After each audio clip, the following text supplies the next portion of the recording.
Տիկին Ստեփանյան, բարև ձեզ, շնորհակալ ենք, որ եկաք տաղավար, մի քանի թեմաներ եք առանձնացրել, բայց երևի սկսենք հենց այս հարցից, երեկ կառավարության նիստից հետո ճեպազրույցի ժամանակ Նիկոլ Փաշինյանը մի քանի անգամ ինքնատիրապետումը կորցրեց, հետո նաև հետագայում Facebook-յան լայվերով էինք տեսնում, որ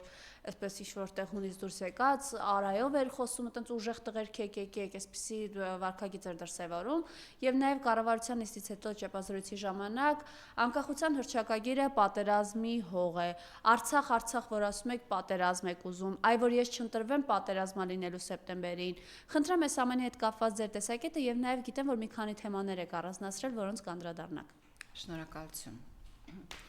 Շնորհակալ եմ կարևոր հարցեր բարձրացնելու համար։ Ես ընդհանրապես այստեղ ձեր եթերից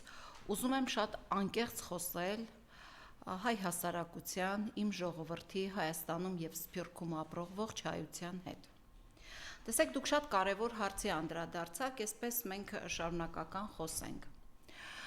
Տևական ժամանակ է, սիրելի ժողովուրդ, որ Ադրբեջանի բռնապետ, ագրեսոր Իլհամ Ալիևը ասում է, որ պետք է Հայաստանի Հանրապետության ղեկավարությունը փոխի սահմանադրությունը, հանի այնտեղից անկախության հռչակագրի հոդվածը, որովհետև այնտեղ տարածքային պահանջներ կան Ադրբեջանի նկատմամբ, միևնույն ժամանակ օրեր առաջ Ադրբեջանի նախագահը հրապարակավ հայտարարեց, որ ինքը չի ճանաչում Հայաստանի Հանրապետության սահմանները, տարածքային ամբողջականությունը եւ ավելին, ասաց, որ այս պահին Հայաստանի հետ խաղաղություն է, բայց ինքը չի կարող ասել, թե 6 ամիս հետո ինչ կարող է լինել։ Հիմա հերթով այս հարցերին անդրադառնանք։ Ինչ է նշանակում Հայաստանի մայր օրենքը տալ Ալիևի ձեռքը ու ասել խմբագրի, գրի կամ թելադրի, մենք գրենք այնպես, ինչպես կցանկանա քո սիրտը։ Այո, այն հատվածը, որ հանվել է Հայաստանի Հանրապետության սահմանադրության փաթեթից, որը պիտի հետո իհարկե դրվի հանրաքվեի, դա նրա մասին է, որ Հայաստանի հայ ժողովուրդը հենց նոր երկնքից իջավ ցած, հենց նոր հաստատվեց այստեղ, հենց այդ պահին հաստատվեց, որովհետև դա նրա մասին է, որ մենք չունենք պատմություն, մենք չենք ունեցել պատմություն, մենք չունենք ընտանիք, չենք ունեցել արժեհամակարգ,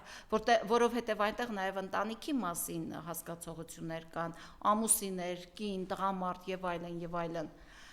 Մենք չենք ունեցել արժեհամակարգ, այսպես կոպիտ ասեմ, մենք քոչվոր մի տեղից ցած ենք ընկել։ Այս սրա մասին է այն սահմանադրությունը, որը պարտադրում է Ադրբեջանի նախագահը խաղաղության ռահվիրը Նիկոլ Փաշինյանին։ Իհարկե սա միակ պարտադրանքը չէր։ Նիկոլ Փաշինյանը այսօր սարսափում է Արարատ բառից։ Դեռ 2 տարի առաջ, երբ որ ինքը բարձր ամբիոնից ասում էր, ինչ պարտադիր է Արարատի նկարը կախեք ձեր պատից, բերեք Արագածի նկարը կախեք, հասարակության մեծ մասը չէր գիտակցում դա ինչ բան է։ Իհարկե, եւ Արագածի նկարը կա մեր տան եւ Արարատի նկարը կա մեր տան պատին, բայց հասարակության մի մասը չէր գիտակցում խոսքը ինչի մասին է։ Հիմա Հայաստանի վարչապետի աթոռը դեռ զբաղեցնող մարդը եվրոպական ամենաբարձր ամբիոնից խոսում է այն մասին, որ Արցախ վերադարձ չկա, Արցախը չի եղել հայկական տարածք, որ արցախցիների վերադարձը չպիտի լինի Արցախ, եւ հետո հավաքագրում է մի շարք իշխանահաճո, որոնք ժամանակին Արայիկ Հարությունյանի իշխանության այդ նվագի տակ էին ապարում, հիմա այստեղ Նիկոլ Փաշինյանի, հավաքում է այդպիսի մի քանի հոգու, որոնք բարձրանում են, շնորհակալություն են հայտնում Նիկոլ Փաշինյանին, որ ինքը 3 միլիոնը բնակարանային հատուցման գումարը դարձրել է 4 միլիոն, որ այսինչ մի մեծ լավություն է արել, իրենք կհաստատվեն Հայաստանում։ Այս օրերին ես հարյուրավոր արցախցիների հետ հանդիպել եմ, զանգեր եմ ստացել, խոսել ենք, իրենց խնդրանքով։ Հիմա դիմում եմ այն արցախցուն, ով բարձրացավ, շնորհակալություն հայտնեց Նիկոլ Փաշինյանին։ Ավելին, հենց իրենք են փոխանցել, որ ես ասեմ, որ դուք Արայքի լարի տակ պարող եք եղել ժամանակին, նվագի տակ, իրենք են ասել, որ իրենք ձեզ չեն պատվիրել, որպեսզի գնաք Նիկոլ Փաշինյանից շնորհակալություն հայտնեք եւ ասեք, որ արցախցիները պատրաստ են այստեղ մնալու։ Անցնենք հաջորդ թեմային։ Նիկոլ Փաշինյանը վերջին օրերին շատ է խոսում, որ եթե ինքը չլինի, ապա Հայաստանում պատերազմ կլինի։ Սիրելի ժողովուրդ, դուք երևի թե եթե հետևել եք իմ ելույթներին, ապա պետք է որ լսած լինեք, որ ես պարբերաբար ասել եմ, որ Աստված մի արասցե, եթե Նիկոլ Փաշինյանը ընտրվի, ապա մենք հունիս ամսին կունենանք պատերազմ։ Ինձ համար շատ տարօրինակ է Նիկոլ Փաշինյանի եւ Իլհամ Ալիևի այդ վերլուծական մտքի համընկնումը, որ երկուսն էլ կարծում են, անկախ ամեն ինչից, որ աշնանը 26 թվականի աշնանը Հայաստանը պատերազմի մեջ է լինելու։ Ադրբեջանը հարձակվելու է Հայաստանի վրա։ Տեսեք, Ադրբեջանի նախագահը չի ասում Նիկոլ Փաշինյան, դու ընտրվես, թե չընտրվես, ես չեմ հարձակվելու։ Ադրբեջան նախագահը շատ հստակ մեսիջ է ուղարկում, ասում է. ես չեմ կարող ասել, որ 6 ամիս հետո այդ խաղաղությունը կլինի։ Դու ինչ ես ասում, Նիկոլ Փաշինյան, դու վախկոտի նման, քո իշխանությունը ընդհանրապես ժողովուրդն է այդպես ասում, վախկոտի նման, դուք ասում եք, որ չասեք Արցախ, չասեք Արարատ, չասեք տարածքային անկախության հռչակագրի մասին ընդհանրապես չխոսեք, ադրբեջանցիները ջերմուկի գլխին վերընկած են, դրա մասին մոռացեք, մոռացել եք դուք եւ ուզում եք մոռացնել տակ հայ հասարակությանը եւ մեզ ասում եք ծպտուները չլսվի, թե չէ պատերազմ է լինելու։ Դուք այսինքն մի իշխանություն եք, ցավոք, այս արդար, այս արարող ժողովուրդը այսօր ունի մի իշխանություն, որը իր ժողովրդին վախեցնում է, սարսափեցնում է ադրբեջանական զենքով ու ադրբեջանական զորքով։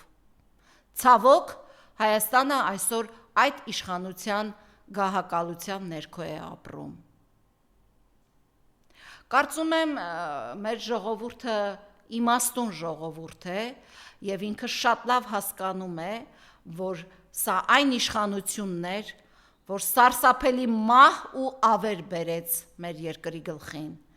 սարսափելի պատերազմներ բերեց մեր երկրի գլխին, մեր տարածքային ամբողջականությունը զիջեց, ինչ էր ասում, ոսկեպարը ասում էր տանք, որ պատերազմ չլինի, Սև լճից չհանենք, որ պատերազմ չլինի, ջերմուկում թող նստեն, որ պատերազմ չլինի, վաղը կասի կգան կմտնեն ձեր տները, թող մտնեն, որ պատերազմ չլինի։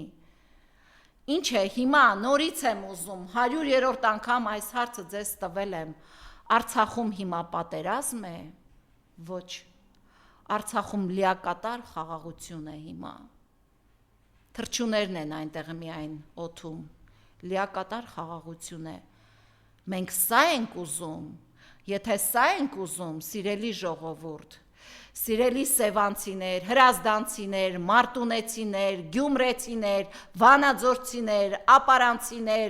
արտաշատցիներ, աշտարակցիներ, արմավիրցիներ, էջմիածնեցիներ, երևանցիներ, մենք սա ենք ուզում, այդ խաղաղությունն ենք ուզում, մենք ուզում ենք այն իշխանությանը, որ մեզ վախեցնում է ադրբեջանական զորքով, մենք դա ենք ուզում, ես կարծում եմ ոչ,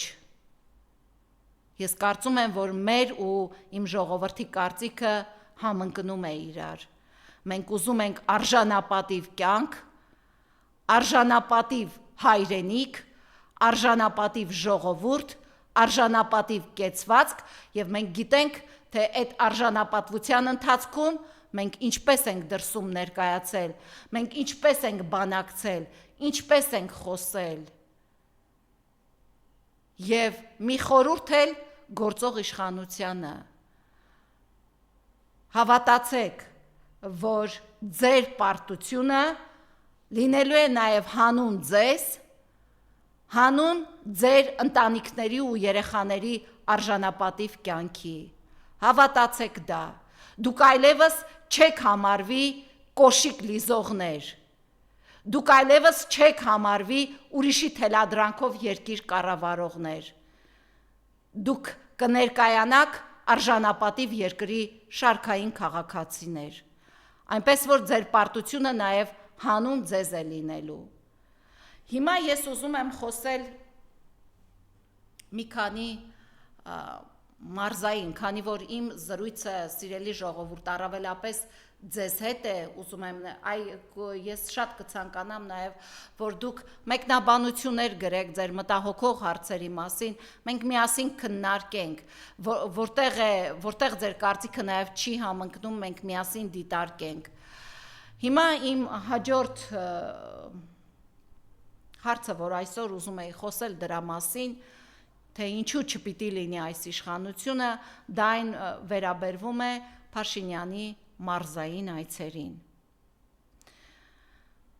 Արդեն 2 շաբաթ է, եթե չեմ սխալվում, մի ավտոբուս ուրախ ժողովրդով շրջում է Հայաստանի աղքատ գյուղական բնակավայրերում, աղքատության մեջ խարխափող բնակավայրերում եւ ուզում է իր խոսքը փոխանցել այդ ժողովրդին։ Ինձ համար ամենազավեշտալին այն է, որ Փաշինյանի իշխանությունը ամեն մարզային այցից հետո այդ իշխանության մերկությունն եմ տեսնում, այդ իշխանության չգոյությունն եմ տեսնում։ Դուք պատկերացրեք, օրինակ, Թրամփին, կամ Վլադիմիր Պուտինին, կամ Իրանի հոգևոր առաջնորդին, կամ հարևան Վրաստանի նախագահին գնան բնակավայրեր,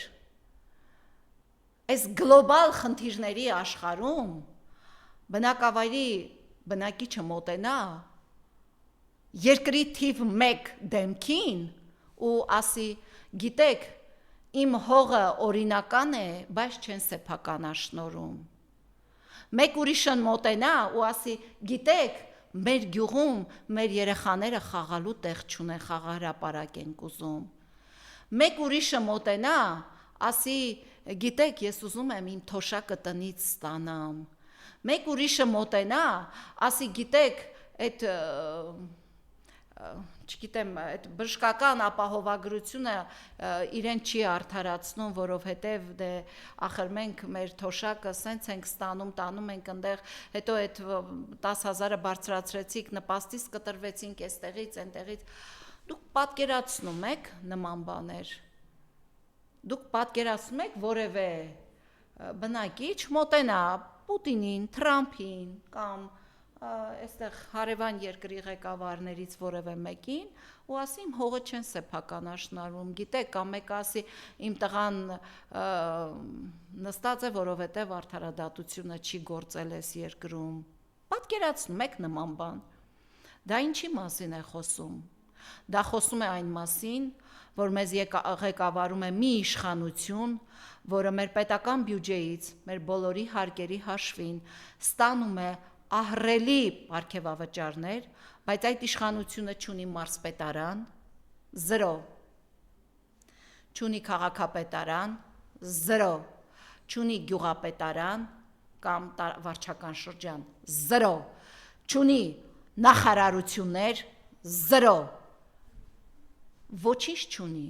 որովհետև եթե մարզային այցի ժամանակ Նիկոլ Փաշինյան մոտենում են քեզ ու ասում են մենք խաղահրապարակ չունենք,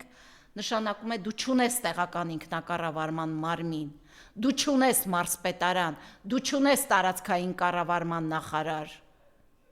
Ուղակի չունես, զրո են, ուղակի իրենք պորտաբույծի նման սնվում են մեր հարկերից զրո արդյունքով։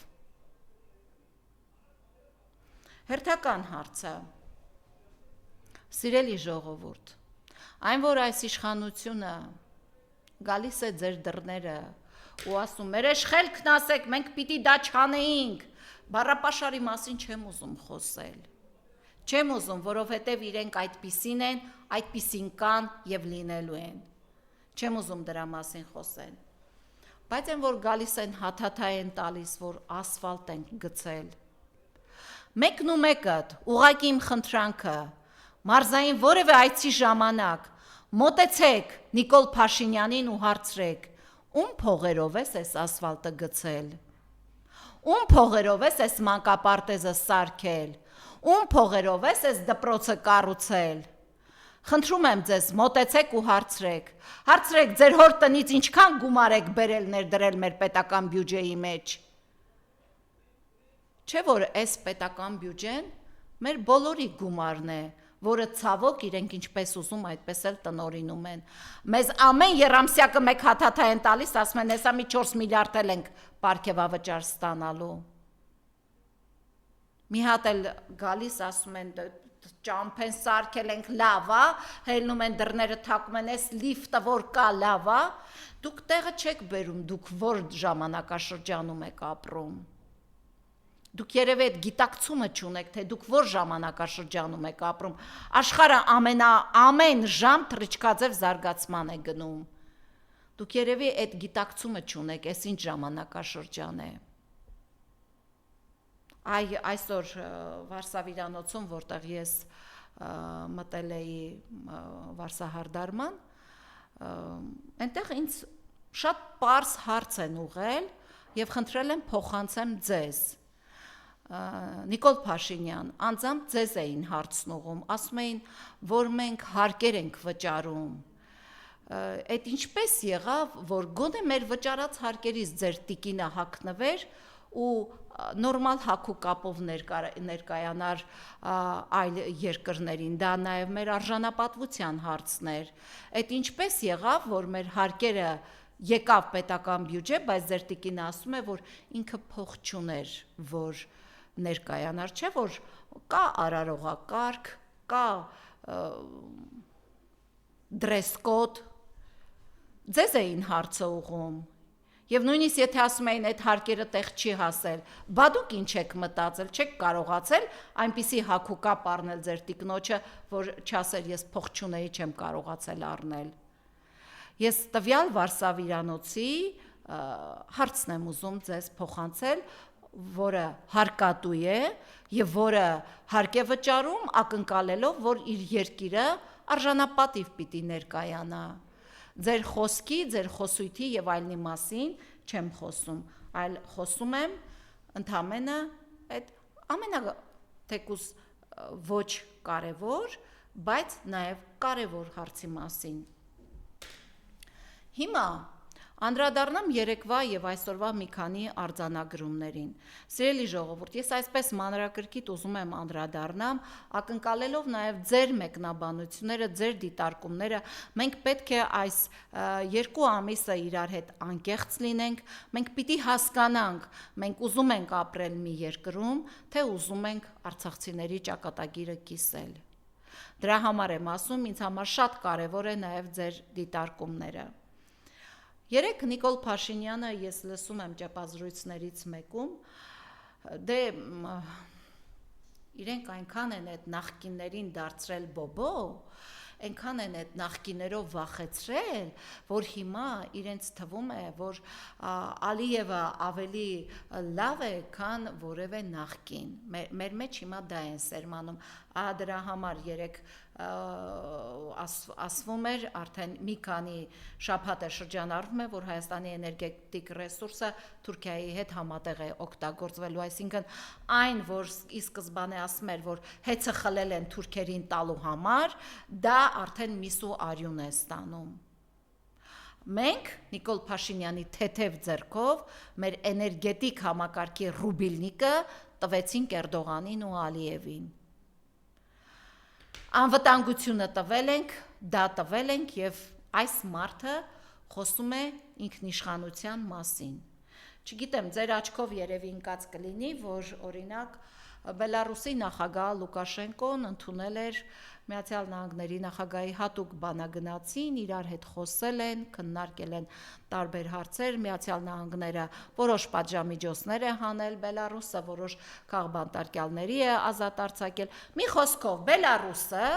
որը ըստ ԿՊ-ական այս իշխանության հեչ ինքնիշխանություն չունի, օրինակ, որովհետև իրենք են չէ ասում դրանք, ինչպես նաև ասենք Ռուսաստանի հանդեպ համակրանք ունեցողներն ասում են ռսաստրուկներ են, հիմա այդ պետության ղեկավարը մենք տեսնում ենք շատ արժանապատիվ հանդիպում է ունենում եւ խոսում է, քննարկում է, նաև որոշակի հարցերի լուծումներ է տրվում։ Այդ ինչ է հիմա Բելարուսը ինքնիշխան է, թե ինքնիշխան չէ Նիկոլ Փաշինյան։ Արածդ ինչ էր, մի Թրամփի ՍՊ, այն էլ չկա, սառեցված է։ Չկա այն մեկը, որը գումար կներդնի այդտեղ։ Առավել ևս իրանական այս լարված պատերազմական իրավիճակում դժվար թե այլևս գտնվի այն մեկը, որը թույլ կտա, որ այդ Թրամփի ուղին երբևէ միսուղարյուն ստանա։ Նորից եմ ասում, Թրամփի ուղին Նիկոլ Փաշինյանը ներկայացնում էր մեր անվտանգության համար կարևոր հիմնասյուն, հիմնակար, բայց որևէ երկիր, որևէ այն երկրի 76%-անոց ՍՊ-ով իր երկրի անվտանգության հարցը չի լուծի։ Ցանկացած երկիր, եթե ուզում է լուծել իր անվտանգության հարցը, առաջին հերթին պետք է զարկ տա իր տնտեսությանը, պետք է զարկ տա իր զինուժին, պետք է ժամանակակից սարքավորումներով հագեցնի իր զինուժը եւ պետք է կարողանա ամենակարևոր բանը բանակցի։ Դուք ոչ նա եք անում, ոչ մյուսը եւ ոչ էլ երրորդը։ Դուք մեր երկիրը հասցրել եք սարսափելի աղետի մեջ եք դրել, չեք հասցրել։ Սարսափելի աղետի մեջ եք դրել եւ հիմա ասում եք, թե նրանք, ովքեր կխոսեն Արցախից պատերազմ են հրահրում, նրանք, ովքեր կխոսեն անկախության հռչակագրից պատերազմ են հրահրում, նրանք, ովքեր կխոսեն հայ առաքելական եկեղեցուց պատերազմ են հրահրում, նրանք, ովքեր ես քիչ առաջ այստեղ գալուց լսում էի ազգային անվտանգության տնօրենի հարցազրույցը, ով ասաց Կտրիչ Ներսիսյանը, ազգային անվտանգության տնօրենը պետք է ի սկզբանե մի բան ընդունի, որ ազգային անվտանգության ծառայությունը ապա քաղաքական կառույց է եւ ոչ թե կառույց, որը պետք է վարվի այնպես, ինչպես թելադրվում է օրինակ կամ ինչպես ասում է Նիկոլ Փաշինյանը, Կտրիչ Ներսիսյան։ Ինձ համար տարակուսելի էր այդ պահվածքը, շատ տարակուսելի էր։ Իդեպ, քանի որ ազգային անվտանգության ծառայությունից խոսեցի, հարգելի արտաշիրիմում պահանջող ծնողներ, ասեմ ձեզ, որ ստացել եմ ազգային անվտանգության ծառայությունից նամակ, որտեղ նամակի բովանդակությունը ձեզ կներկայացնեմ, առանձնապես ոչինչ չի ասվում այդ նամակում, բայց կարևոր հարցադրումներով երկրորդ նամակն եմ պատրաստել, որ կուղարկեմ իրենց, որովհետև ես կարծում եմ, սա այն հարցն է, որ ասում եմ արտաշիրիմում պահանջող, խոսքը վերաբերում է 23 թվականին Արցախում վերջին օրերին իրենց հարազատներին ոչ պատշաճ հուղարկավորված ընտանիքներին, ոչ պատշաճ հուղարկավորման արժանացրած այդ ընտանիքներին, առնվազն ոչինչ չասող պատասխան եմ ստացել, այն է, որ իրենք Բաքվի համապատասխան հանձնաժողովի հետ քննարկում են այդ հարցը, որտեղ են քննարկում, երբ, ինչ, մենք ոչինչ թափանցիկության 0 աստիճան, ոչինչ չգիտենք, առավել ևս, որ ձեզ ծառայության տնօրենը որևէ անգամ չի ընդունել եւ չի լսել ձեր շատ ավելի հասցեական խնդիրը, քան օրինակ անհետ կորածների խնդիրներ։ Սա այդ մասով։ Հաջորդը ուզում եմ խոսել, Սուրեն Պապիկյանը նորից այստեղ գալուց այդպես օրվա լրահոսին էի ծանոթանում,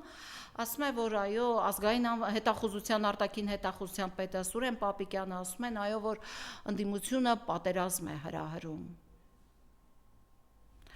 Բա դուք ասում եք, որ դուք բանակ եք հզորացրել, որ դուք ձեզ մոտ ամեն ինչ օքեյ է։ Ինչ եք այդեն սարսափած Ադրբեջանի հարձակումից։ Ինչ եք սարսափած։ Այնքան սարսափած եք, որ ջերմուկից չեք վռնդում իրենց։ Մեր սուվերեն տարածքից իրենց չեք վռնդում։ Փոխարենը սահմանամերձ գյուղերն եք դատարկում։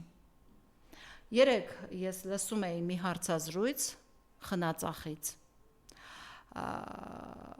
Եթե չեմ սխալվում, Խնածախներ կամ Խոզնավարը։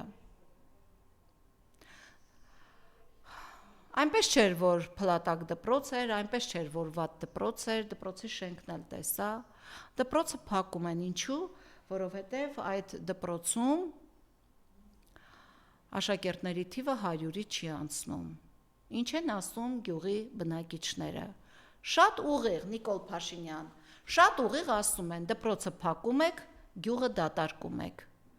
Հիմա դու ասա, մենք ավտոբուս կտրամադրենք, մենք կտանենք, մենք կբերենք, մենք տեսել ենք։ Դուք արհավիրքի, պատերազմի եւ կոշիկ լիզելու իշխանություն եք։ Եվ հիմա այդ գյուղի բնակիչը ուղիղ ձեզ ասում է, գյուղը դատարկում եք։ Երեխաները անհանգստացած են, ինչու պիտի իրենց դպրոցը չգնան։ Ինչու եք փակում սահմանամերձ գյուղերի դպրոցները, ում համար ինչ եք նախապատրաստում, ուղիղ հարց եմ տալիս, չասեք օպտիմալացում, բարեփոխում, բարենորոգում, չգիտես այս, չգիտես այն, դուք ձեր իշխանությունը դատարկում է Հայաստանի սահմանամերձ գյուղերը, Շիրակի մարզում, Գեղարքունիքի մարզում և Սյունիքի մարզում։ Հարց եմ ուղում, ակնկալելով Ժանա Անդրեասյան, ակնկալելով քո պատասխանը, վախեցածներ, դուք թանգարանի տնօրեն են հեռացնում, ասում են գիրք նվիրեց, Արցախի մասին, չգիտես ինչ։ Այսօր Սուրեն Պապիկյանն հարցնում եմ, բա Սուրեն Պապիկյան, այն ժամանակ, որ գնացել էիք Աղդամ նուրնել ձեռքներդ, բա դուք օկուպանտ էիք։ Բա պատասխանեք, նման հարցերի պատասխանեք։ Բա 5000 տղայի գլուխ տարակ կերակ։ Բա հիմա պատասխանեք այդ ընտանիքներին ուրեմն։ Հարյուրավոր ընտանիքների անհետ կորած թողեցիք, դե պատասխանեք այդ ընտանիքներին, 150,000 արցախցու անտուն թողեցիք, պատասխանեք այդ ընտանիքներին։ Չէ, դուք պատասխան չունեք, ձեր պատասխանը, այ երեք Եվրոպայից մի սենց հզոր պատվիրակություն մտավ կառավարության շենք, ինչ եք քննարկում։ Հեսա նորից կլինի վիզաների ազատականացում, չգիտես էս, չգիտես այդ ստերի շարքը կգնա։ Մեր երկիրը դրախտավայր է, մենք առանց վիզաների ազատականացման էլ մեր հող ու ջրում մեզ շատ լավ ենք զգում։ Այդ թող եվրոպացիները մտածեն ինչպես անեն գան Հայաստան։ Հիմա օին բոյիներ եք անում ու ոչինչ չունեք առաջարկելու մեր ժողովրդին վախեցնում եք ադրբեջանական զորքով ու զենքով, պատերազմով, չունեք առաջարկելու, որ այս սա ենք անելու, սա ենք անելու, սա ենք անելու, որովհետև ձեր արածները դուք պատերազմի իշխանություն եք, ձեր մի շարք նախարարություններ, մահվան նախարարություններ են, այդ դա եք դուք։ Ես կարծում եմ իմ այսպիսի անկեղծ զրույցները, սիրելի ժողովուրդ, ձեզ հետ ոչ միայն կշարունակվեն, այլ նաև ես ինքս կլինեմ մարզերում, կայցելեմ, ձեզ հետ կզրուցեմ, թեպետ շատ եմ լինում հանրապետության տարբեր մարզերում, բայց այս ընթացքում առավել շատ կլինեմ, կզրուցեմ, միասին կփորձենք մեր բոլոր դիտարկումները ճիշտ ընկալելի դարձնել, որպեսզի հունիսի 7-ին որևէ պարագայում չսխալվենք։ Հիշեք, մեզ պետք է կայուն անվտանգություն, կայուն խաղաղություն, երաշխավորված, իսկ երաշխավորված անվտանգության ու խաղաղության միակ երաշխավորը դա մեր բանակն է, մեր տնտեսությունն է, մեր արժանապատվությունն է։ Մենք պետք է միասին հունիսի 7-ին այս ամենը հաշվի առնելով գնանք քվեարկության եւ ինչպես միշտ այս անգամ էլ ձեզ ասում եմ, մի քվեաթերթիկ կա, որը պետք է աղբար կղնետվի։ Շնորհակալություն ձեզ։